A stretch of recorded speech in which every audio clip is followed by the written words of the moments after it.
বন্ধুরা সবাইকে আসসালামু আলাইকুম। আরো একটি নতুন ভিডিওতে আপনাদেরকে স্বাগতম। তো আজকের ভিডিওতে জানানোর চেষ্টা করব যে আমরা গরুকে যে ঘাস খাওয়াই বা আমরা যে ঘাস লাগাই বা যারা নতুন খামার শুরু করতে চাচ্ছেন তারা কি ঘাস লাগাবেন। মোটামুটি এই ভিডিওটা থেকে একটা ধারণা পেয়ে যাবেন যে কোন ঘাসের মধ্যে কত পার্সেন্ট প্রোটিন থাকে, আর যেই মানে ঘাসে প্রোটিন পার্সেন্টেজ বেশি সেই ঘাসটা আপনি যদি লাগাই গরুকে খাওয়ান, সেই ক্ষেত্রে হচ্ছে যে আপনি কাঁচা ঘাস থেকেই যদি আপনি বেশি প্রোটিন পার্সেন্টেজ পান, সেক্ষেত্রে দানাদার খাবারের খরচটা অনেকটা কমে আসবে। তো আজকের ভিডিওতে টোটাল ক্লিয়ার করার চেষ্টা করব, আশা করি শুরু থেকে শেষ পর্যন্ত দেখার চেষ্টা করবেন। আর অবশ্যই অবশ্যই শেষ পর্যন্ত দেখে থাকলে যদি আপনার কোনো উপকারে আসে অবশ্যই কমেন্টে লিখে যাবেন, আর অবশ্যই অবশ্যই ভিডিওটা শেয়ার করে দিবেন যাতে অন্য অন্য খামারি ভাইয়েরা এই বিষয়টা জানতে পারে। তো মূলত হচ্ছে যে আমাদের বাংলাদেশে মোটামুটি আমরা বিশেষ করে 9টা জাতের ঘাস পাই বা খাওয়াই গরুকে।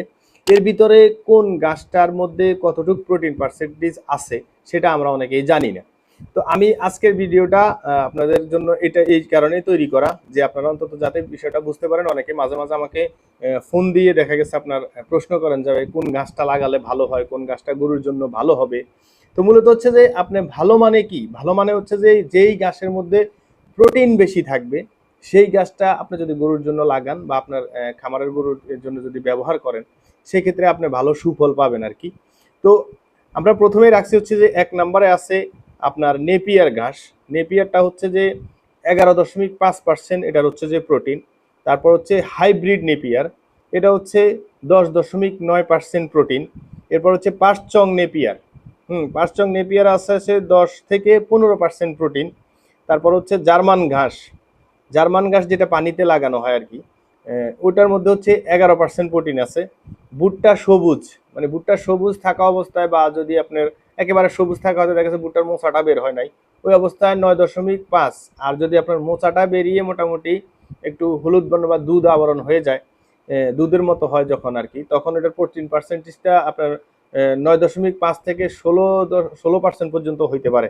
তারপরে স্মার্ট নেপিয়ার। স্মার্ট নেপিয়ারটা হচ্ছে যে 20 থেকে 25%। এরপরে হচ্ছে যে আপনার জারা ঘাস 18 থেকে 20%। তারপরে হচ্ছে যে আপনার গুয়েতেমালা 9 থেকে 11%। আর খেসারি কলাই যেটা মাঝে মধ্যে আমরা যখন শীতের সময় পাই আর কি, ওইটা হচ্ছে যে আপনার 19 থেকে 21%।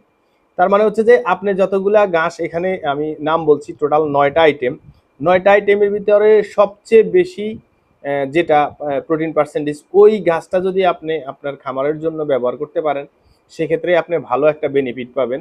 তো সেটা হচ্ছে যে আপনার স্মার্ট নেপিয়ার বর্তমানে যেটা এখন চলতেছে বা অনেকেই লাগাচ্ছেন।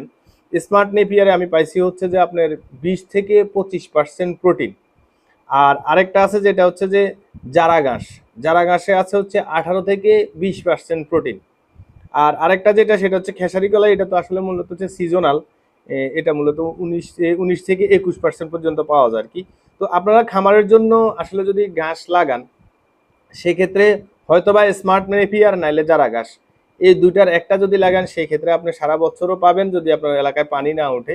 আর হচ্ছে যে আপনার টোটাল প্রোটিন পার্সেন্টেজ যেটা স্মার্ট নেপিয়ারে 20 থেকে 25%, তারপর হচ্ছে যে জারা ঘাস 18 থেকে 20%। তো এই দুইটার মধ্যে যে কোনো একটা যদি আপনি লাগান, আশা করি আপনি একটা ভালো সুফল পাবেন। আর এই পর্যন্ত যদি ভিডিওটা দেখে থাকেন তাহলে অবশ্যই আশা করি ভিডিওটি ভালো লাগছে। যদি ভালো লেগে থাকে অবশ্যই অবশ্যই শেয়ার করে দিবেন, আর আপনার টাইম লাইনে রেখে দিবেন শেয়ার করে, কারণ হচ্ছে যে কোনো সময় হয়তো বা আপনি ভুলেও যেতে পারেন।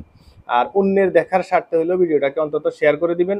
আর আপনি যদি এই বিষয়টা নতুন জেনে থাকেন, সেক্ষেত্রে অবশ্যই একটা কমেন্টে জানাই যাবেন যে আমি ভাই নতুন বা প্রথম জানছি।